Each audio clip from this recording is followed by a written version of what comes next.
Hi everyone, the Spiderman here. I hope everybody's doing okay. So guys, as the title says, I'm going to be rehousing one of my tarantulas today. So it's the Brachypelma amelia, which is a female, and she is just in one of these enclosures just at the top there. And if you see a little enclosure just there, that one there has molted, which is my Brachypelma albiceps. So I'll show you that tarantula in just a second. But yeah, I feel that the enclosure that the Brachypelma amelia's in is getting a little bit too small for her now. She's around about the 3-inch in leg span, so it's time to rehouse her into a bigger enclosure. So let's just walk over and let's take a look. So guys, there she is in all her glory, and like I said, yeah, around 3 inches, could be 3.5 at a push. So let's just get my flashlight and show you her amazing colours, and there she is. Absolutely stunning. I got her from the British Tarantula show 2 years ago, and unfortunately there's no British Tarantula show this year because of this, yeah, we all know what's going around. So yeah, absolutely fantastic species, and you can see that she don't need a feed. Her abdomen's looking a little bit large now, and she's always moving her plant pot, but I'll be putting a piece of cork bark in her new enclosure. So we'll rehouse her in just a second, but that Brachypelma albiceps that's molted, let's take a look. And there we go guys, there is the Brachypelma albiceps. Molted around about 5 days ago, so it's not a fresh molt. It hasn't been in the last 6 or 12 hours or so, and the molt is just over there, so I'll take that out a little bit later. But yeah, it's put on a little bit of size. Fairly slow growing species, Brachypelmas, so hopefully this one's a male, and if it is, I'll breed it with my adult female. A long way to go yet, but yeah, it's looking absolutely beautiful. So while we're here guys, let's get the enclosure for the Brachypelma amelia. So guys, there is the enclosure for my Brachypelma amelia. If you remember, I had that huge parcel from one of my amazing subscribers last year, and this is one of the enclosures that actually survived the transportation, because most of them got cracked. Unfortunately, the gentleman that sent me the parcel, he put all the heavy items on top of the enclosures and I pushed them all down, and unfortunately they cracked. But that one's got a slight crack on the side, but it's definitely still usable. So let's take that one down and let's take a look.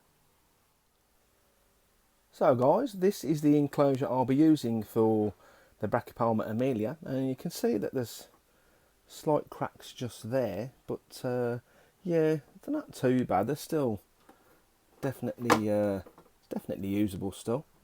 So if I just get the Brachypelma amelia enclosure and just put it on top there, you can see that yeah, it's probably a couple of inches longer, and it's a lot more taller as well. So yeah, she should be okay in there.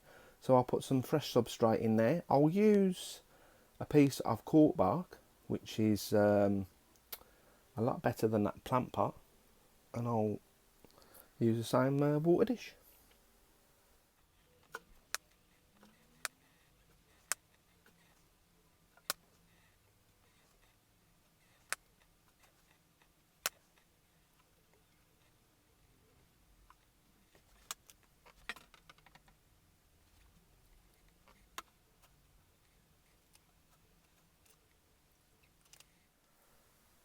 So guys, there you go, some substrate, a water dish, and I've decided to use a ceramic hide instead. And one of these water dishes here, that's the one that came in that huge parcel. So I like to add a little bit of colour to the enclosure. Yeah, you don't have to if you don't want to, but I like to add a little bit of colour.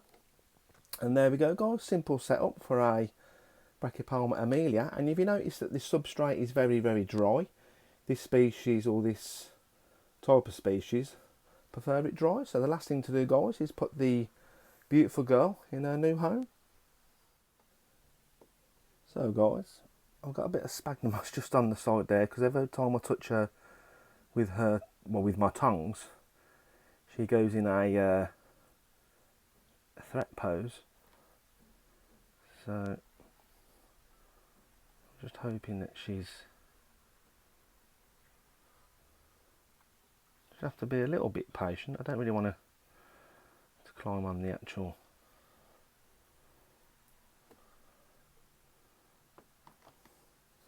Let's just move the camera.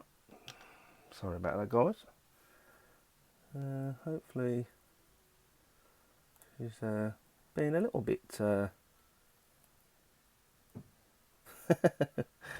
being a little bit stubborn.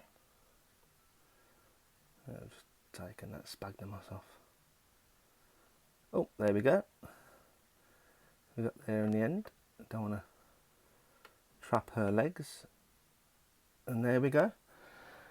So yeah, a little bit stubborn, guys, but sometimes that does actually happen. So yeah, last thing to do is to put the lid on the enclosure. Let's just move that out of the way. And there we go, guys. So let's put the lid on that way. And thanks for watching, everyone.